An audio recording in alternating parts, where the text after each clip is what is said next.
అంబేద్కర్ కోనసీమ జిల్లాలో అక్రమ మట్టి తవ్వకాలపై ఐ న్యూస్ ప్రత్యేక కథనానికి అధికారులు స్పందించారు.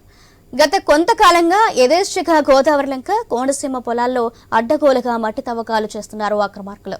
అయితే పొలాలను గుల్లలు చేస్తున్నారంటూ ప్రజలు ఫిర్యాదులపై ఫోకస్ పెట్టింది ఐ న్యూస్. దీంతో అధికారులు స్పందించారు. అక్రమ తవ్వకాలపై నిఘా టీంలను ఏర్పాటు చేసింది. ఇకపై పొలాల్లో మట్టి తవ్వాలంటే రెవెన్యూ, మైన్స్ అధికారుల నుంచి అనుమతులు తప్పనిసరి అంటూ ఆదేశాలు జారీ చేశారు. అనుమతులు లేకుంటే కఠిన చర్యలు తప్పవని హెచ్చరించారు తహసీల్దార్ పైడి చిన్నారావు. ఈ విషయానికి సంబంధించి మరింత సమాచారం మా ప్రతినిధి గణేష్ అందిస్తారు. గణేష్,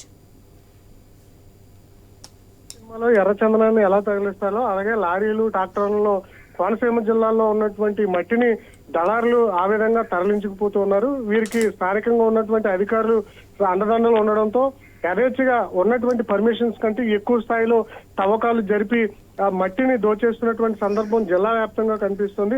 ఒక కొత్తపేట, మండపేట నియోజకవర్గాలతో పాటు పి గన్నవరం, రాజోలు, అమలాపురం, అదేవిధంగా ముమ్మిడివరం, మండపేట ఈ అన్ని నియోజకవర్గాల్లో కూడా ఇదే విధమైనటువంటి మట్టి దోపిడీ అనేది జరుగుతూ ఉంది. ఎందుకంటే వందల సంఖ్యలో జిల్లా వ్యాప్తంగా ఇటుక బట్టీలు ఉండడం జరిగింది. ఈ ఇటుక బట్టీలు అంతటికీ కూడా ఈ మట్టిని తరలిస్తూ ఉన్నారు. అరుదుగా కొన్ని ప్రాంతాల్లో మాత్రమే ఈ మట్టి అనేది లభ్యమవుతూ ఉండడం జరుగుతుంది. ఈ కారణంగా కొంతమేర పర్మిషన్ తీసుకోవడం, మిగిలినటువంటి పర్మిషన్స్ లేకుండా అంటే ఎక్కువ లోతులో తవ్వి ఇబ్బందికర వాతావరణం క్రియేట్ చేస్తూ ఉన్నారు.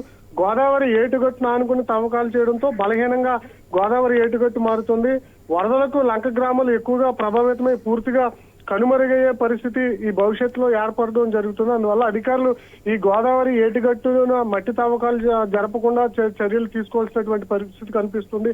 మన విజువల్స్ లో చూడొచ్చు, పొలాల్లో పచ్చని పంటలు పండేటువంటి పొలాలను కూడా రైతుల వద్ద నుంచి ఎక్కువ మొత్తం ఆశ చూపి ఉన్నటువంటి పర్మిషన్స్ కంటే ఎక్కువ మోతాదులో తవ్వకాలు జరిపిస్తూ ఉన్నారు.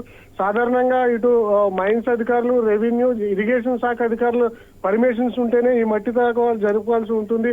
వాల్టా చట్ట నిబంధనలు కూడా పాటించకుండానే వీటన్నిటినీ కూడా తరలించుకుపోతున్నటువంటి సిచ్యువేషన్ కనిపిస్తుంది. అందువల్ల ప్రజలు కూడా అంటే ఈ మట్టిని తరలించుకెళ్లేటువంటి క్రమంలో మనం చూస్తున్నాం భారీ లారీలు, ట్రాక్టర్లు అన్ని కూడా గ్రామాల మధ్యలోంచి వస్తున్నాయి. దీనివల్ల రోడ్లన్నీ కూడా అధ్వానంగా మారుతున్నాయి. సీసీ రోడ్లు అయితే డ్యామేజ్ అవుతున్నాయి. అందువల్ల ప్రజల అధికారులకు రోడ్లు డ్యామేజ్ అయిపోతున్నాయని చెప్పి అనేక సార్లు ఫిర్యాదు చేసినా కూడా పట్టించుకునేటువంటి పరిస్థితి ఏర్పడింది. అందువల్ల ఐ న్యూస్ దృష్టికి ఈ మట్టి తవ్వకాల మీద జిల్లా వ్యాప్తంగా జరుగుతున్నటువంటి దళారుల మోసాల మీద రావడంతో దీని మీద 2 రోజుల క్రితం ఒక ప్రత్యేక కథనాన్ని చేయడం జరిగింది.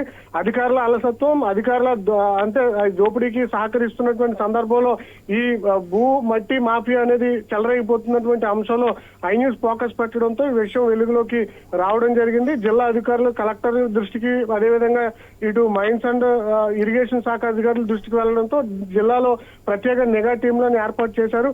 ఎవరైతే అక్రమ మార్గంలో ఈ మట్టి తవ్వకాలు జరుపుతున్నారో వారి మీద కఠిన చర్యలు తీసుకుంటామని చెప్తూ ఉన్నారు. ఎవరైనా కూడా పట్టుబడితే వారి వాహనాలు సీజ్ చేయడంతో పాటు కేసులు నమోదు చేసి కఠినమైనటువంటి చర్యలు తీసుకుంటామని హెచ్చరిక జారీ చేసినటువంటి సందర్భం అయితే ఐ న్యూస్ ఎఫెక్ట్ తో కనిపిస్తుంది. Soujanya. Right, thank you Ganesh.